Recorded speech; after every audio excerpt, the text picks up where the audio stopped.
ડાંગ જિલ્લામાં મેઘરાજાએ ફરી ધમાકેદાર બેટિંગ શરૂ કરી છે। આજે સવારથી જ હવા વગાઈ તેમજ સાપુતારામાં વરસાદ વરસી રહ્યો છે। સાપુતારામાં વરસાદ વરસતા બોટિંગ સહિતની એક્ટિવિટી બંધ કરવાની ફરજ પડી છે।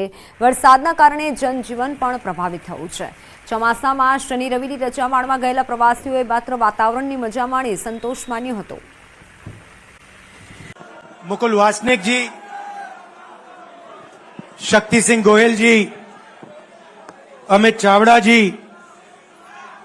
दीपक बाबरिया जी, शैलेश परमार जी, जगदीश ठाकुर जी, सिद्धार्थ पटेल जी, अमी याग्निक जी, लालजी देसाई जी, हिम्मत सिंह पटेल जी, जिग्नेश मेवानी जी, इंद्र विजय जी, इमरान खेडावाला जी, ललित भाई, लाला भाई पटेल जी, मतलब हमारे सारे के सारे सीनियर नेता और हमारे प्यारे कार्यकर्ता, बब्बर शेर टाइगर, आप सबका यहां मैं बहुत दिल से स्वागत करता हूं।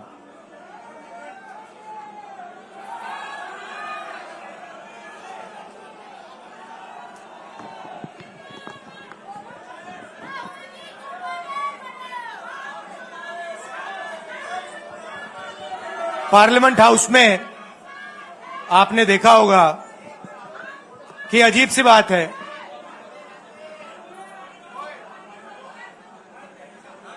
बीजेपी की जो पूरी मूवमेंट थी,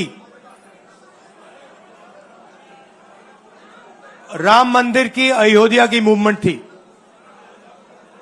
सही बात। शुरुआत अडवाणी जी ने की थी, रथ यात्रा हुई थी, उसमें आपने अडवाणी जी को रथ पे देखा था। कहा जाता है कि नरेंद्र मोदी जी ने उस यात्रा में अडवाणी जी की मदद की थी। इनकी शुरुआत वहां हुई, राइट? ठीक है।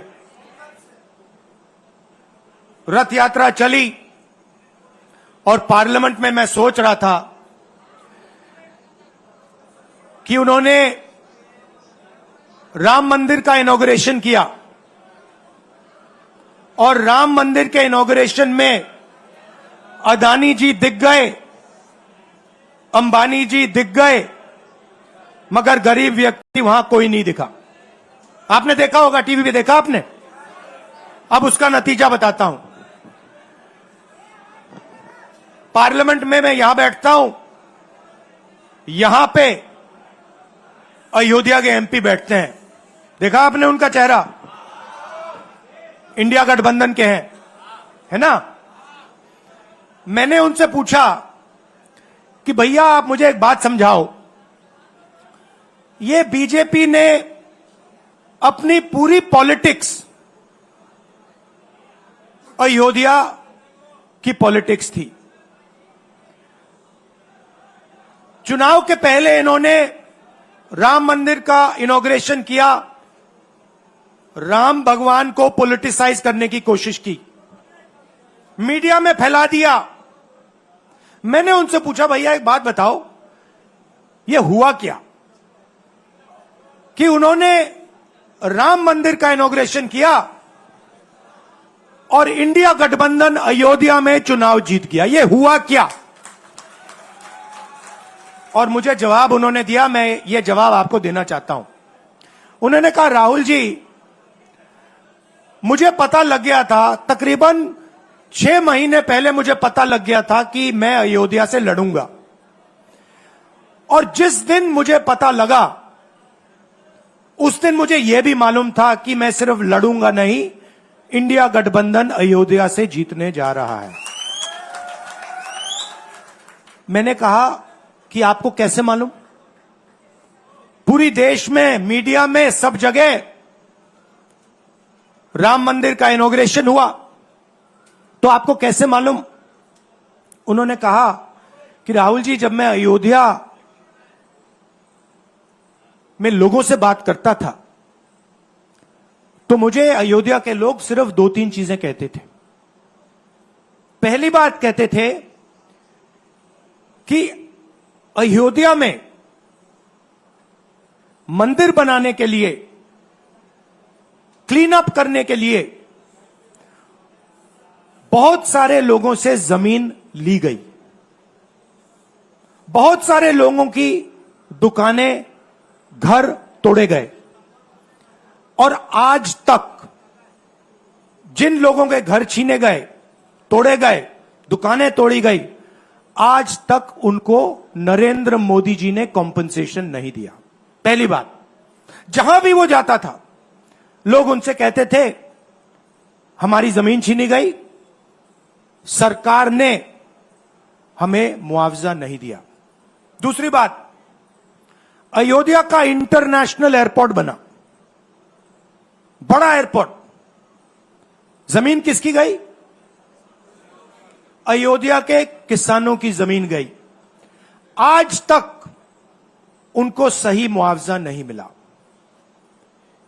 और तीसरी बात इन्होंने बताई मुझे, तीसरी बात राहुल जी, अयोध्या की जनता को बहुत गुस्सा आया जब उन्होंने देखा कि राम मंदिर के इनॉग्रेशन में अयोध्या का एक भी व्यक्ति नहीं था। यह कारण थे। मगर मैं आपको यह कहानी क्यों बता रहा हूं? क्योंकि जो मूवमेंट अडवाणी जी ने चालू की थी, उस मूवमेंट को, जिसका सेंटर अयोध्या था, उस मूवमेंट को इंडिया गठबंधन ने अयोध्या में हरा दिया है। बहुत बड़ी बात कह रहा हूं। मतलब इनका पूरा जो सेंटर था, वहां पे हमने, आप जैसे कार्यकर्ताओं ने, कांग्रेस पार्टी के कार्यकर्ताओं ने, और आप जाके पूछिए वहां पे, समाजवादी पार्टी के किसी भी नेता से पूछ लीजिए और वो आपको बताएगा कि कांग्रेस पार्टी का कार्यकर्ता बब्बर शेर जैसे हमारे साथ खड़ा हो गया था, 1 इंच पीछे नहीं हटा। तो अयोध्या में कांग्रेस पार्टी ने, इंडिया गठबंधन ने इनको हराया है। तो अगला स्टेप क्या है? अब इन्होंने क्या किया? अच्छा, अंदर की बात बताता हूं। अब यहां आया हूं, परिवार से बात हो रही, तो अंदर की इनसाइड ट्रैक बता देता हूं।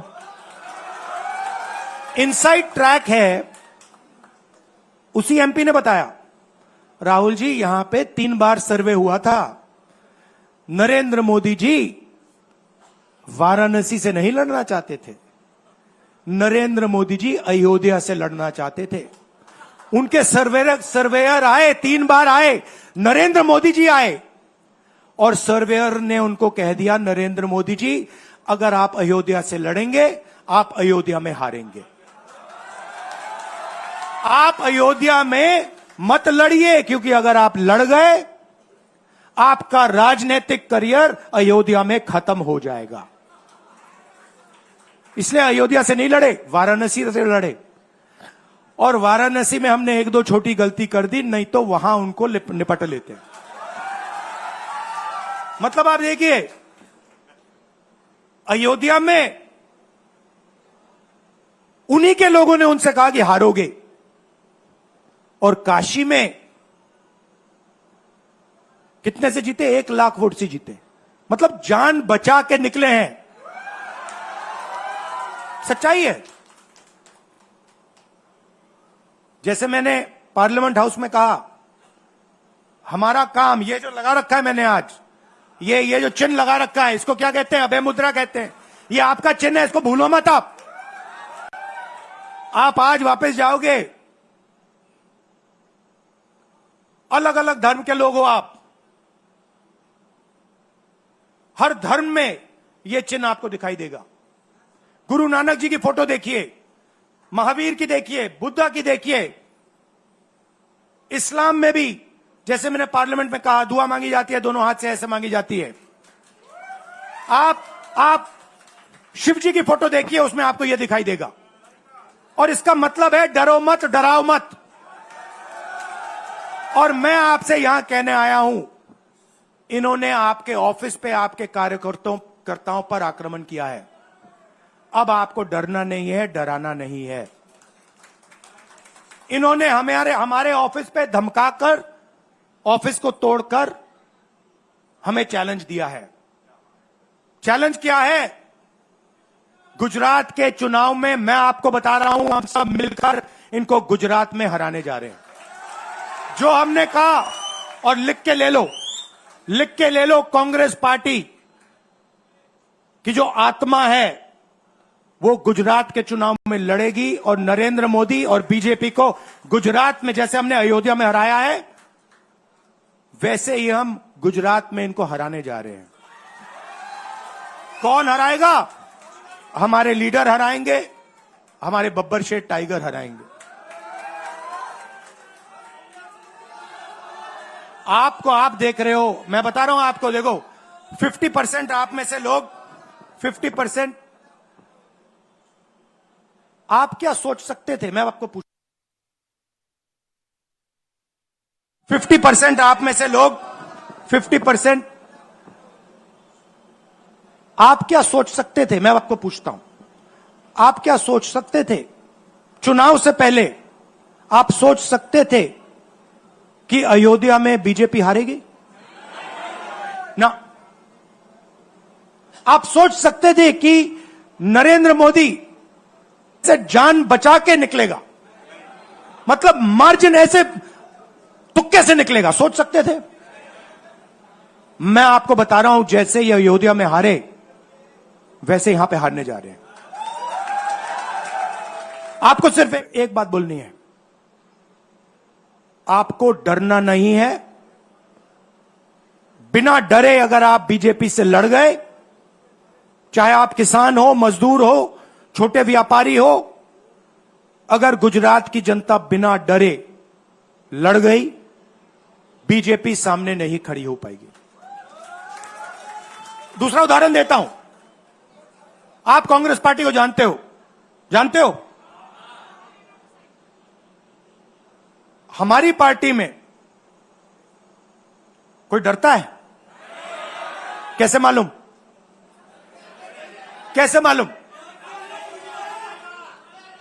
हमारी पार्टी में दिल से बात कर देते हैं।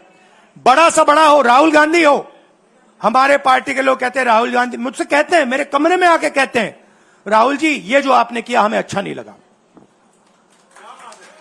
कहते हैं, मैं बता रहा हूं आपको, और मैं कहता हूं आपने सही बोला, इस बार मैंने ऐसे नहीं करना था, जो आप बोल रहे हो वैसे करना था।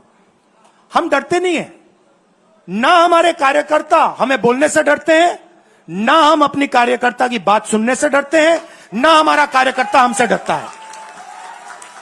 अब देखिए, मैं आपको रियलिटी बता रहा हूं।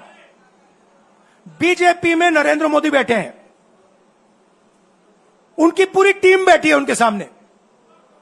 मैं आपको इंटरनल बात बता रहा हूं, उनमें से कोई नरेंद्र मोदी को नहीं चाहता, मगर कोई नहीं चाहता। मतलब पूरी लीडरशिप टीम देख लो, आगे बैठी है। मैं बता रहा हूं आपको, अंदर की बात बता रहा हूं, इनसाइड ट्रैक दे रहा हूं, कोई नहीं चाहता, मगर दम नहीं है, डरते हैं।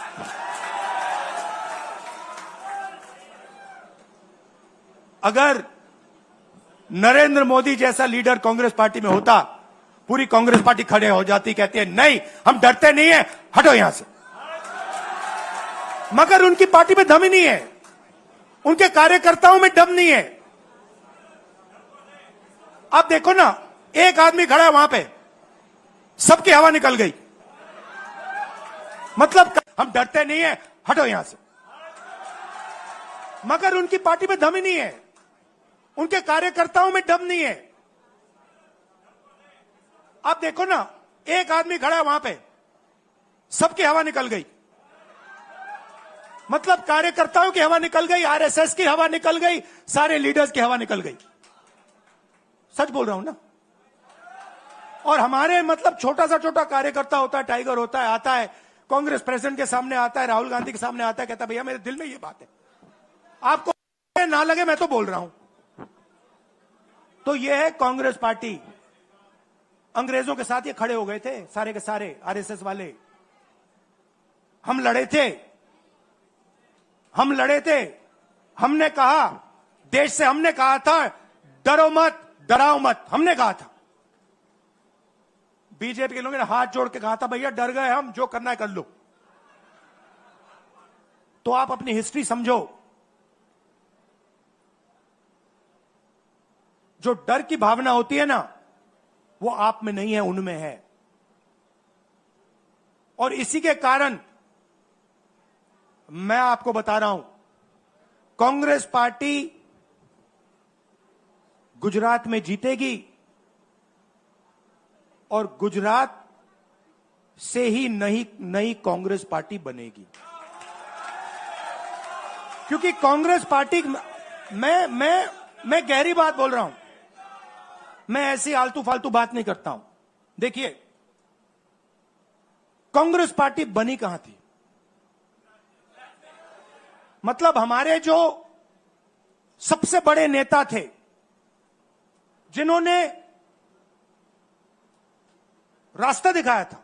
आप क्या सोचते हो, जब यहां अंग्रेज राज करते थे, क्या डर नहीं था? गुजरात के व्यक्ति ने कहा था, महात्मा गांधी ने देश को कहा कि देखो, डरो मत, डराओ मत।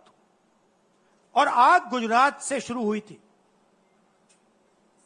और आज अगर कांग्रेस पार्टी है, तो वो पार्टी, वो भावना, वो सोच गुजरात से शुरू हुई थी। इसीलिए जब इन्होंने हमारा ऑफिस तोड़ा, मैंने सोचा भैया मौका मिल गया, अब हम इनको सबक सिखाएंगे। जैसे इन्होंने हमारा ऑफिस तोड़ा, वैसे ही हम उनकी सरकार को तोड़ने जा रहे हैं। अच्छा, अब मैंने डरो मत की बात करी, मगर एक शिकायत भी है। एक शिकायत भी है। यह भी नहीं है कि कांग्रेस पार्टी गुजरात में कमियां नहीं है, ये कहना पड़ेगा, कहना पड़ेगा। कमी क्या है? एक कार्यकर्ता ने मुझे बहुत अच्छी तरह बताया, कांग्रेस पार्टी के कार्यकर्ता ने, राहुल जी, कहता है मुझे, राहुल जी, ये कांग्रेस पार्टी में एक मुश्किल है, दो तरीके के घोड़े होते हैं। एक रेस का घोड़ा होता है, दूसरा शादी का घोड़ा होता है। ये आप कभी कभी कांग्रेस पार्टी क्या करती है, रेस के घोड़े को शादी में भेज देती है और शादी के घोड़े को रेस में लगा देती है। तो उसने कहा ये आप बंद करा दीजिए, रेस के घोड़े को आप रेस दौड़ाइए और शादी के घोड़े को आप शादी में भेजिए। तो ये हमें गुजरात में करना है। जो रेस का घोड़ा है, जो तैयार है, दौड़ने के लिए तैयार है, उसको रेस में लगाना चाहिए। और जो हमारे शादी के घोड़े हैं, जो हैं, वो हैं, उनको हमें शादी में, बारात में नचा देना चाहिए। तो अब मेरा कहना है कि यह काम सीरियसली करना है। हम पिछले चुनाव में, आप भी जानते हो, मैं भी जानता हूं कि हम बीजेपी से पिछले चुनाव में नहीं लड़े थे, ठीक से नहीं लड़े थे। उससे पहले चुनाव में 2017 में हम 3 महीने कह लो, 4 महीने कह लो, 4 महीने 3 महीने हम लड़े और नतीजा आपने देखा। आपने देखा, गुजरात के सीनियर नेताओं ने मुझे बस में कहा, मैं बता रहा हूं आपको इनसाइड ट्रैक, मुझे बस में कहा कि राहुल जी, गुजरात में हमें 40 सीटें मिलेंगी। मैंने उनसे कहा 40 नहीं, हम चुनाव जीतने जा रहे हैं। और 16 सीट से हम चुनाव हारे। अब 3 साल है, 3 महीने में हम फिनिश लाइन तक पहुंच गए थे। 3 साल में हम फिनिश लाइन को, मतलब उधर पीछे छोड़ के निकल जाएंगे। मैं आपको यहां कह रहा हूं कि आप लोग गुजरात में कितने साल बाद, 30 साल हो गए, 30 साल हो गए, मैं आपको बता रहा हूं, मानो ना मानो, आप में से 50% अभी मान रहे हैं और 50% कह रहे नहीं भैया नहीं होगा। जो 50% मान रहे हैं, मैं आपसे बात कर रहा हूं। जो 50% मान रहे हैं, मैं आपसे बात कर रहा हूं। आप लड़ जाओ और ये बाकी 50% बैठे हैं, उनकी माइंड बदल दो, नैया पार हो जाएगी, सरकार बन जाएगी। और मैं आपसे कहना चाहता हूं कि एआईसीसी की टीम, राहुल गांधी, मेरी बहन, सारे के सारे सीनियर लीडर आपके साथ यहां खड़े होंगे, आपके साथ मिलकर इनकी सरकार को तोड़ेंगे। आपने बहुत सहा है, बहुत लाठियां खाई हैं, बहुत अपमान हुआ है आपका, गालियां खाई हैं आपने, अब बहुत हो गया। अब इनको हमें सबक सिखाना है और हम इनको हराने जा रहे हैं। और नफरत से नहीं, मोहब्बत से आप देखना, मोहब्बत से हम इनको हराएंगे। कैसे? क्योंकि नरेंद्र मोदी जी का जो विजन था, वो गुब्बारा जो था वो फट गया है, फटाक से वो फट गया है। आप सोचिए, पार्लियामेंट हाउस में नरेंद्र मोदी वहां बैठे, मैं यहां, और मैंने प्रधानमंत्री जी उनके सामने कहा कि नरेंद्र मोदी जी, आप एक व्यक्ति भी नहीं कह सकता हूं, पता नहीं आप क्या हैं, क्योंकि आपने ही कहा कि मैं नॉन बायोलॉजिकल हूं, मैं बायोलॉजिकल नहीं हूं,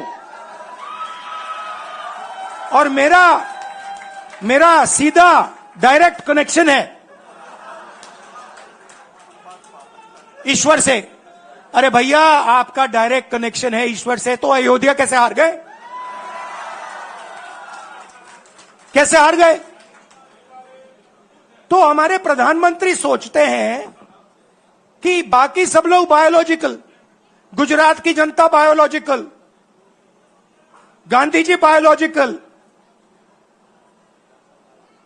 हिंदुस्तान के किसान मजदूर सब लोग बायोलॉजिकल, और Narendra Modi non biological.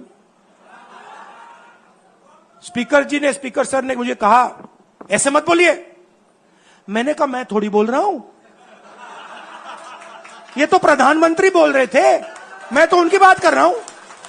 Speaker बिल्कुल चुप हो गए। बात तो सही है, बात तो सही है, ये राहुल गांधी के शब्द थोड़ी है, ये तो हिंदुस्तान के प्रधानमंत्री के शब्द हैं, नॉन बायोलॉजिकल। अब सोचिए, वो व्यक्ति जो अपने आप को नॉन बायोलॉजिकल समझता है और देश की जनता को बायोलॉजिकल समझता है, कि मतलब मैं यहां और बाकी जनता वहां, वो गुजरात को विजन कैसे दे सकता है? जो किसानों का दर्द नहीं समझ सकता, मजदूरों का दर्द नहीं समझ सकता, डायमंड इंडस्ट्री में जो काम करते हैं उनका दर्द नहीं समझ सकता, नॉन बायोलॉजिकल व्यक्ति, वो गुजरात को कैसे रास्ता दिखा सकता है? नहीं दिखा सकता। तो अब आपका काम है गुजरात को विजन देना, गुजरात के युवाओं को, किसानों को, मजदूरों को, माताओं बहनों को विजन देना कि भैया हम आपके लिए ये करने जा रहे हैं। आपने हमारा मैनिफेस्टो देखा, हिला के रख दिया था बीजेपी को, आपने देखा? वैसा मैनिफेस्टो बनाना है गुजरात के लिए। गुजरात की जनता से मिलकर 1 लाख लोगों ने हमारा मैनिफेस्टो बनाया था। वैसे ही हम गुजरात में लाखों लोगों से पूछकर अपना मैनिफेस्टो बनाएंगे, गुजरात को विजन देंगे, और फिर चुनाव पूरा दम लगा के लड़ेंगे, और यहां इनकी जो सरकार है उसको तोड़ के हटप्परे कर देंगे। आप सबका दिल से धन्यवाद। आखिरी बात मैं कहना चाहता हूं, यहां जगन्नाथ यात्रा हो रही है, आप सबको, और जो यात्रा में भाग लेंगे, आप सबको शुभकामनाएं देना चाहता हूं, और दिल से प्यार देना चाहता हूं। आप सबका दिल से धन्यवाद। नमस्कार, जय हिंद। अब है मुद्रा, डरो मत, डराओ मत।